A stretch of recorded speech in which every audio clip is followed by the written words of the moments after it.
Yo, yo, yo, welcome back to Views from the Ground. Views from the damn ground. I am being joined in the studio here with Dan Feidt from Unicorn Riot. Yeah, glad to be here. Really glad to talk about this. Yeah, so go ahead and let us know what you're going to inform the community about today. Yeah, well, it was so great that Georgia Ford could kind of introduce what happened in Minneapolis yesterday. One of our reporters, Dengane Zaba, was there for a little bit as well towards the end of what happened on Lake Street. And I think what we can highlight is kind of like there's a new system. Like this is actually a turnover in how task forces operate in the United States. And basically what we found in a story that I published last week, which was about new federal task forces that could form an ICE army using elements from the National Guard, state, local, and college police, is that the federal government doesn't have enough personnel to kind of arrest 3,000 people a day, which is what they want to do. And so they're using one type of agreement called 287G to bring in county police, state police, college police. This thing that happened yesterday was not a 287G thing. It's a different type of task force. But also, we highlighted in our story that ICE is working with the IRS, and there were actually personnel from an IRS SWAT team that were part of the Department of Treasury law enforcement, and they were also on Lake Street yesterday as well. So that sort of showed that like the story trying to understand how the Fed are trying to scale this up actually is helpful to kind of decoding what's going on now. And so so at Unicorn Riot, we've been around 10 years, and I think part of why we started was that we wanted to show like not just what happens in protests and social movements and talk to people on front lines of everything, but also understand how high-level policing works. How do things like a mass roundup platform that the White House is now building, how would that be put together? How does policing work at, in my experience, going back all the way to the 2008 Republican National Convention here in the Twin Cities, which was another massive policing task force system that was done, right? And so we also saw, during the time of Derek Chauvin's trial, they created another task force system around that time, and then that led to all the crackdowns in Brooklyn Center, And so we see this repeating pattern of irresponsible task force use, and it just kind of keeps happening over and over. Another one that we've been covering lately is the Metro Gang Strike Force cases from back when Amy Klobuchar was the Hennepin County attorney. A lot of those cases are being turned over. They involve coerced testimony, informants, that kind of thing. So you can learn about all these things on Unicorn Riot's website. We nonprofit, independent media. We've tried to cover these things, and so what I can try to highlight now, we're going to try to put out as soon as possible, is that this new system was called a Homeland Security Task Force, and the acting special agent in charge of Homeland Security investigations in Minnesota and Dakota said this was the first operation under the HSTF Homeland Security Task Force umbrella, and it involved the U.S. attorneys, the FBI, the IRS, the DEA, the ATF, Alcohol, Tobacco, and Firearms, U.S. Marshal Service, part of the State Department called the DSS Security Service, the U.S. Border Patrol, the Coast Guard, the TSA, and local law enforcement. And so it's interesting that like what's also happening right now and starting to be reported is as the Trump administration orders federal agents to all work on civil immigration enforcement, they're pulling FBI agents into civil immigration. They're pulling ATF into civil immigration enforcement. That means they're not doing their other jobs if they're all going around chasing after immigrants. So I kind of suspect that this was so high profile because they needed these other agencies to appear to be doing something that wasn't civil immigration enforcement. So they were trying to make something that was high profile, but in the process of doing that, they rolled out super hard into Lake Street. People assumed it was a generically, immigration raid, right? And then the community reacted very strongly, But I think that they're actually in a weird position because they're not doing their regular law enforcement jobs because all they're doing is chasing immigrants. And now the city of Minneapolis is like kind of playing into this system essentially. And so what I think is important to understand. And I think that this new Homeland Security Task Force system was only just rolled out very recently by the Trump administration. They authorized it under an executive order that was, called, Protecting America from Invasion, quote unquote. And when I was researching, I found a document that was in a Florida law enforcement draconian immigration plan that talked about the roots of this Homeland Security Task Force. So the Mayor Fry is saying this was not immigration enforcement. HSTF, Homeland Security Task Forces, are not immigration, but the documents I found showed that HSTF is built directly on something called Border Enforcement Security Task Forces. And so we have that document. We're going to throw it out there when we've published this story. But that shows that this whole HSTF task force, immigration enforcement, is core to it. And so if the city of Minneapolis, ostensibly sanctuary city policies, not supposed to be operationally tied into immigration enforcement, if they're part of this HSTF thing, that is immigration enforcement at its most foundational level. And I think part of the confusion to sort of lay out for people is that ICE has two divisions. One is called HSI, Homeland Security Investigations, which was created after 9/11 out of the U.S. Customs Service, which was not really an immigration enforcement agency. And there's ERO, which is Enforcement and Removal Operations, and that was made out of the old INS in the 90s. And so those two wings were merged in to become ICE. And so HSI is the lead agency of this Homeland Security Task Force system. HSI is thousands and thousands of agents. It's really only second to the FBI in its size, and that's the lead agency running this. And that is ICE, and so the mayor is being misleading and sort of saying this isn't a nice thing. Another thing I'll mention too, if people want to understand HSI, a little while back, we actually were able to leak out all of the HSI special agent manuals onto Unicorn Riot's website.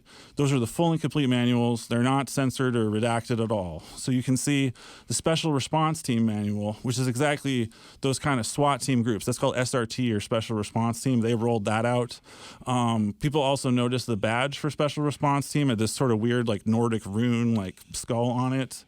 And then there was also strange name tags on the some of the agents that were out there that said the others on their shirts.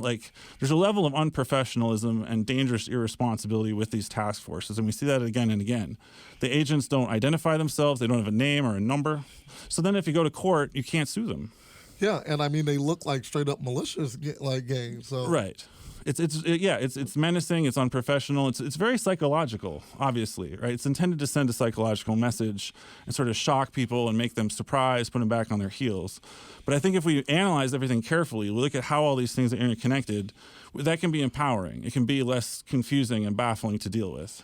And I think what we're in a situation right now, it's does the mayor even understand that this task force system is, intricately connected to immigration enforcement? Does the city council, does the legislature, does the county board, do the people that control the sheriff's policy and the Hennepin County Board have an understanding of what this Homeland Security Task Force system even is?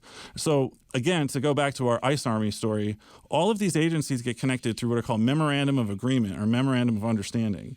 And those agreements sort of say, this is where the data is. This is what you're allowed to connect to. Because going back to the days of Richard Nixon, they were talking in the 70s of building giant databases with everybody in them and that kind of thing. And then Nixon wanted to use the IRS to go after his enemies. And after Watergate, they passed the Privacy Act to prevent all these databases from getting combined together. And what's happened in the beginning of the Trump administration is the Doge teams kind of went into all these agencies, places like the IRS, get plugged into all of the data that they have about everyone in America, and then they want to pull that out and combine it using software from a company called Palantir, which is owned by Peter Thiel and run by Alex Karp. And they want to build the kind of super databases that people wanted to stop in the 1970s. And now it's happening. And I think that's another intricate part of all of this system being built out now. And so we've tried to kind of walk people through the machinery, how those databases work. And it reminds me a little bit of the controversial Minnesota gang databases in years past. I went down to BCA hearings years ago because they would always say like, oh, you're a gang member if you have the wrong colors or in a photo with somebody, like inferences, right? And then they would start keeping dossiers on people. And the Metro Gang Strike Force tried to hide dossiers like that inside private agencies, right? And so whenever we want to map out these task forces, we got to look and say, okay, are you trying to keep files on people in Minnesota like outside the boundaries of the Minnesota Data Practices Act? Like, how are those task forces put together? It seems like the federal immigration enforcement also gives like reimbursements, like there's cops are trying to get cash out of this, jails are trying to get cash for immigrant detention and that kind of thing. So it's really a follow the money aspect to all of this. And I think that the authorities are usually very evasive about that. They don't want to explain what their policies are. They don't want to explain what databases they might have access to. We also found that inside the Hennepin County Sheriff, there's a unit called the High Intensity Drug Trafficking Area, or HIDTA, which is a set of task forces that goes back to the 1990s. And HIDTA is doing facial recognition for the Minneapolis police for cases that have nothing to do with drugs.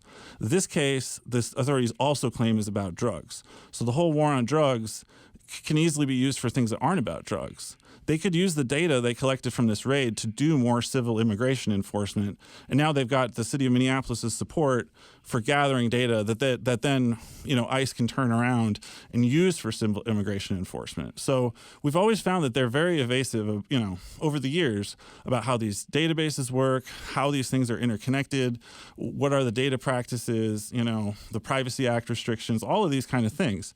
And so now there's this, a huge national system, and this raid was the debut of that system in Minnesota. And I just want to add too that when they sent in whatever we think of SWAT team guys, special response team guys with automatic weapons into a crowd control, that's been known since the late 60s. You shouldn't send police with heavy live weapons up to do crowd control. That led to Kent State. That leads to shootings, right? They were, shoving people around while they're very heavily armed. And so whoever designed this raid inside this task force, inside ICE HSI, was not thinking clearly about all these crowd control things that have been known for 50 years. So they're putting tons of people in danger. Yes, and I just want to remind people here we are on Views from the Ground. Views from the damn ground. Here on KFAI and WFMU Frogtown Radio, we are talking to Dan Feidt about their article they just wrote for Unicorn Riot called The New Federal Task Force under 287G Could Form an ICE Army. So you were saying that under this 287G that they could actually heavily incentivize a lot of rural police forces to help them detain people by offering them reimbursements. Yeah, exactly. That's another key element, right? Because after 2020, after George Floyd, some of the wind went out of the sails of policing and jails in this country. And so they're really short on revenue. And so they will, if they hold someone on an immigration detention, then they get paid that day. They drive the detainees around, they get paid per mile. And so that's thought of as a lifeline to kind of keep these rural jails operating. And then you also obviously have private jails like the Geo Group and Core Civic. They're able to bring dormant jails back online. They're detaining somewhere in the realm of 60,000 people right now. In the Reagan administration, there were less than maybe 200 detainees at times. And now we're talking 60,000 detainees, right? And so all of that creates, a financial incentive. And inside task forces, police can also get paid bonuses. They get deputized, right? Like the Joint Terrorism Task Force will deputize a local law enforcement to have federal powers. Something similar may be happening here, And so all that stuff is very murky. It's not well mapped out at all. Yes, and then on top of incentivizing the threat that they keep threatening to do at the federal level is to stop sending certain places money, like sanctuary cities, in order to try to punish them for not working with these agencies, right? Or creating these task forces. Yeah, that hit a high tempo just in the last week. Like when I was looking into this stuff, I was like, a lot of stuff has happened just in the last 4 or 5 weeks, right? And so if they're saying that these so-called sanctuary cities, sanctuary counties are on the wrong side of the White House, they're going to have funding pulled, right? Just like FEMA funding has been getting pulled, that kind of thing. Like they're trying to use that stick as much as possible. That's going to put pressure on county and local governments to sign on to 287G. bring their, sheriff's deputies into this process, So, there's a lot of creativity happening from the feds to drag people into doing this kind of work. And I feel like the Homeland Security Task Force is obviously also going to be used for immigration enforcement. Yeah, and like you were saying, a lot of these task force are, you can't really sue them. You don't know who did what. You can't see their faces, so you can't identify anyone, and a lot of them just don't have. There's no consequences to their actions. Like we just celebrated the 4-year anniversary of Winston Boogie Smith, right? Right. Yesterday on June 3rd, who was killed in uptown Minneapolis. Also, I want to raise up the name of Deanna Marie, who was also killed out there protesting for Winston Smith, and it was a task force that killed Winston Smith. Right. And there was just no way, because the agency says, well, it wasn't us, it was them. Yeah. It was no body cameras. Yeah, there's no body cameras. It wasn't us. It was that. It was St. Paul. It wasn't St. Paul. It was Minneapolis. It wasn't Minneapolis. It was a federal task force. And they're just all pointing. And then there's no way to get actual consequences for any action. So yeah, and I think any lawyer, the National Lawyers Guild or whatever, will tell you if the cops are hiding their nameplates, which they did, yesterday here in Minneapolis, that means that if you don't have a name or a number, you cannot sue that person for going outside the realms of immunity and abusing people's civil rights systematically. So it's another part of this war on the courts, too, really. Great power comes great responsibility. If there's no nameplate, there's no responsibility. They just have weird messages that they're wearing on their nameplates that say the others. Federal agents have signs on their shirts that say the others. Like, that's the level of professionalism that they're bringing to bear here, and that the mayor is okay with, that the sheriff is okay with. Like, and that's, I don't understand how people are so comfortable with that kind of conduct at all. It does blow my mind, to be honest. Yeah, and I also saw statements from the mayor saying that no one got arrested at the operation, but we saw people come out in handcuffs. Yeah. And they have video footage of it. And then on top of that happening, there also several of the protesters were arrested. Yeah, that's what we understand. So, it's a little unclear right now, but yeah, seems like there was multiple detainments, the Minneapolis police did end up doing a bunch of crowd control and managing the space, as what I've heard from the folks that were there. So it's whenever there's, to go back to the 2008 Republican convention, I remember asking political figures that were involved. I was like, well, who's responsible? Like, where does the buck stop for these hundreds of arrests that they did during the RNC?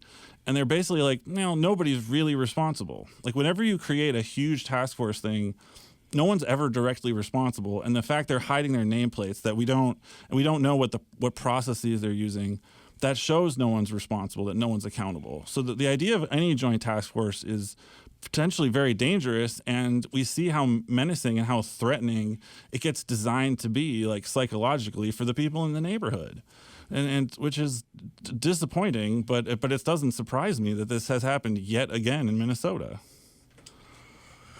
Well, thank you so much for coming on and letting us know. Is there any last words you have? Just, if anyone can, subscribe to Unicorn Riot, share our work out there. We're going to have the big report out as soon as we can about what happened yesterday. And then the ICE Army report that I did last week has a ton of information about 287G and the Homeland Security Task Forces, the HIDTA, and everything else that we could try to scoop up. Urban Areas Security Initiative, and all these other, Safe Streets Task Force, like all these obscure task forces that people don't know about, that politicians don't know about, that like nobody knows about. Year after year, we find these systems over and over that nobody knows about, and you just kick over a rock and there they are. It keeps happening, and it's happening again here in Minnesota, surprisingly. Yes. Dan Feidt from Unicorn Riot, we really appreciate you coming on the show and letting us know. With that, this has been Views from the Ground, Views from the Damn Ground, and we are out of here. Thank you.